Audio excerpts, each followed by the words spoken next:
Turning now new at midday from Norfolk. The findings of the internal investigation were just released about a deadly shooting where officers returned fire, killing a man. It happened at the intersection of Hampton and Terminal Boulevards last March.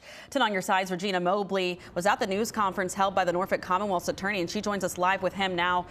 Regina, what can you tell us? Aisha, so many people will remember the afternoon of March 21st when several police officers, including members of the SWAT team, pursued Santonio Lee, 45 years old, on charges of malicious wounding for an incident that happened on March 8th. State Police and the Commonwealth's Attorney Ramin Fatehi investigated all of the facts in the case, and the Commonwealth's Attorney has decided that no charges will be filed against the officer. Again, no charges against the officers. Mr. Fatehi joins us now. Tell us about the deliberation that was taken into consideration in this case.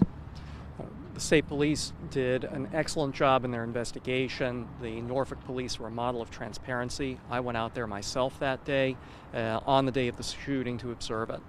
The facts are this, that unfortunately Mr. Lee led the police on a high-speed chase, crashed into the cars of two civilians, and shot multiple times at the officer with the same gun that he had used in shootings in Virginia Beach and in Norfolk during that same month. The officers returned fire, and unfortunately Mr. Lee died of his wounds. Some officers had experience with situations like this. Some officers didn't. One officer in particular fired through his police vehicle. Yes, the lead officer in this case took 2 bullets to the front of his car, and he didn't even have time to get out. He had to shoot through his own windshield to defend himself.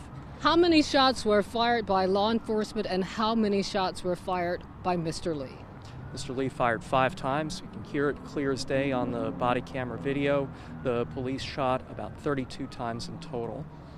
You've examined all of the evidence in this case. No charges will be filed against the police officers. What would have happened differently had Mr. Santonio Lee survived?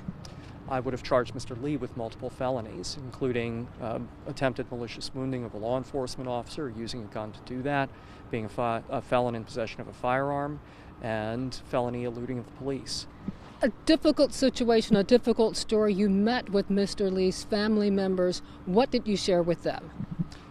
I met with them some months ago and gave some preliminary findings because there had been some video circulating that suggested a different conclusion than what I thought the facts were going to point to. And then I met with them this past week and shared my conclusions with them. It was a tough conversation, and I understand that not everybody is happy, but I have to follow the facts and follow the law where they will lead. This was something the police had to do. All right, thank you, Mr. Fatehi. You may remember 10 on your side brought you exclusive video of the damaged car that Mr. Lee was driving the afternoon he was killed. We will have much more information on this case beginning tonight on 13 News, on Wavy News 10 at 5, 6, and 4 o'clock. Back to you. Regina, thank you very much.